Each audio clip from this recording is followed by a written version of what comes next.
Hello Anu, welcome to Time Out. Hi, thank you. ഈ ഞാൻ എന്ന് പറയുന്ന സിനിമയുടെ ടൈറ്റിലും അതേപോലെ തന്നെ അതിൻ്റെ ട്രെയിലറും വളരെ ഇൻട്രീഗിങ് ആണ്, ഇൻട്രസ്റ്റിംഗ് ആണ്. എന്തിനെക്കുറിച്ചാണ് ഈ സിനിമയിൽ നമുക്ക് ഭയങ്കര ഒരു ഇൻട്രസ്റ്റ് തോന്നുന്നുണ്ട്? എന്താണ് ഈ സിനിമയിൽ നമ്മൾ എക്സ്പെക്ട് ചെയ്യേണ്ടത്?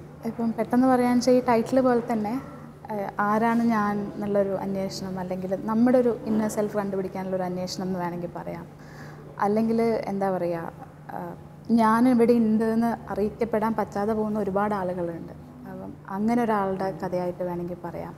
അങ്ങനെയൊക്കെയാണ് എനിക്ക് തോന്നുന്നു. ഈ ഞാൻ എന്ന് പറയുമ്പം ഒരു പെട്ടെന്ന് ഷോർട്ടാക്കി പറയാൻ പറ്റുകയാണെങ്കിൽ ഇതൊക്കെയാണ് ഞാൻ എന്ന് പറഞ്ഞത്. പിന്നെ അറിയാം, നമുക്ക് ടി.പി. രാജീവൻ സാറുടെ നോവലിനെയാണ് നമ്മൾ എടുത്തിട്ട് ഫിലിം ആക്കിയിട്ടുള്ളത്. ഒരുപാട് സ്ഥലത്ത് ഇപ്പം തന്നെ നമ്മൾ പറഞ്ഞു കഴിഞ്ഞു.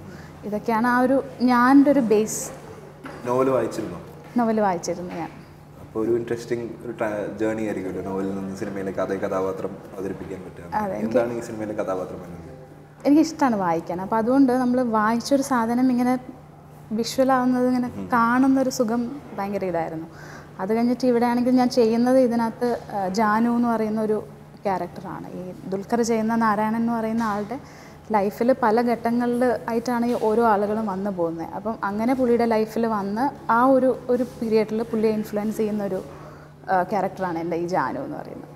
ഒരു ഹിസ്റ്റോറിക്കൽ പീരിയഡിൽ സെറ്റ് ചെയ്തൊരു സിനിമയിൽ അഭിനയിക്കുമ്പോൾ അതിന് ഏറെ തരം പ്രിപ്പറേഷൻസോ അല്ലെങ്കിൽ ആ ക്യാരക്ടറിലേക്ക് എത്താൻ മേക്കപ്പിലായാലും കോസ്റ്റ്യൂംസിലായാലും പല രീതിയിലുള്ള പ്രിപ്പറേഷൻസ് ഉണ്ടാവുമല്ലോ. അതിൻ്റെയൊക്കെ ഒരു എക്സ്പീരിയൻസ് എങ്ങനെ ഉണ്ടായിരുന്നു?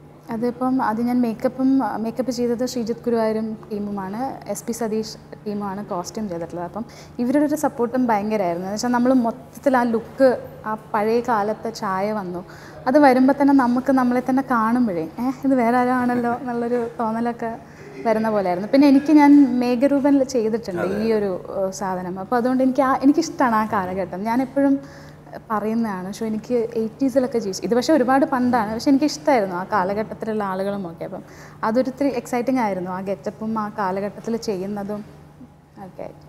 രഞ്ജിത്ത് സാറിൻ്റെ കൂടെ ആദ്യമായിട്ടാണ് വർക്ക് ചെയ്യുന്നത്. അദ്ദേഹത്തിന് പോലെ ഒരു വലിയ ഡയറക്ടറിൻ്റെ കൂടെ വർക്ക് ചെയ്യുന്നതിൻ്റെ ഒരു എക്സ്പീരിയൻസ് എങ്ങനെ ഉണ്ടായിരുന്നു? എനിക്ക് തോന്നുന്നു ഇങ്ങനെ പെട്ടെന്ന് ചോദിച്ചാൽ എന്താ പറയുക, എങ്ങനെ പറയാമെന്ന് നമുക്ക് പറയാൻ പറ്റില്ല. നമുക്ക് എല്ലാവർക്കും അറിയാം, രഞ്ജിത്ത് സാറിൻ്റെ ഫിലിംസ് നമ്മൾ കണ്ടിട്ടുണ്ട്. ഞാനൊക്കെ ഒരുപാട് ഫിലിംസ് കാണുകയും തിയേറ്ററിലിരുന്ന് കൈയടിക്കുകയും വിസിലടിക്കുകയും ഒക്കെ ചെയ്തിട്ടുള്ളതാണ് രഞ്ജിത്ത് സാറിൻ്റെ പടത്തിന്. അപ്പം സാറിൻ്റെ ഫിലിമിൽ ഞാൻ ചെയ്യുന്നു എന്ന് ആദ്യം തന്നെ കേട്ടപ്പോൾ തന്നെ ഞാൻ കൊള്ളാമല്ലോ, രഞ്ജിത്തിൻ്റെ പടം എന്നുള്ളൊരു എക്സൈറ്റ്മെൻ്റ് ആയിരുന്നു.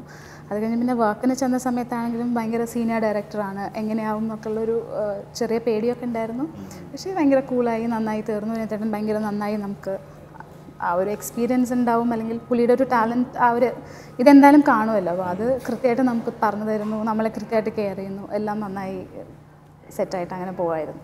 അതേപോലെ തന്നെ ദുൽഖറിൻ്റെ കൂടെയും ആദ്യമായിട്ടാണല്ലോ വർക്ക് ചെയ്യുന്നത്. ദുൽഖറിനെ ഒരു കോ ആക്ടറായിട്ട് എങ്ങനെ കാണും? എനിക്ക് ഭയങ്കര ഇഷ്ടമായി ദുൽഖറിനെ. ഞാൻ എല്ലാവരുടെ അടുത്തും പറയുന്നത്, എനിക്ക് നമ്മുടെ സെറ്റിൽ എല്ലാവർക്കും ഭയങ്കര ഇഷ്ടമായിരുന്നു ദുൽഖറിനെ. ഭയങ്കര ഡെഡിക്കേറ്റഡ് ആണ്.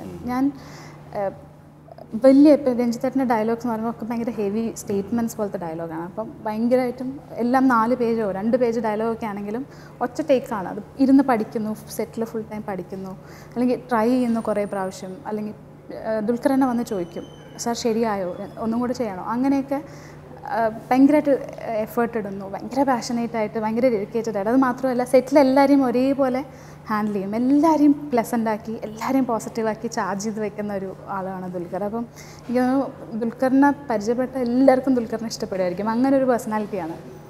ഇനി ഏതൊക്കെയാണ് വരാനിരിക്കുന്ന പ്രോജക്ട്സ്? ഇനിയിപ്പം അമീബയാണ് ഉള്ളത്, ഷൂട്ട് നടക്കുന്നത്. നെക്സ്റ്റ് വീക്ക് ഒരു തമിഴ് ഫിലിം റിലീസ് ഉണ്ട്, തിലകർ എന്ന് പറഞ്ഞിട്ട്. അത് കഴിഞ്ഞ് ഡോക്ടർ ബിജുവിൻ്റെ ഒരു പടമാണ് കമ്മിറ്റ് ചെയ്തത്.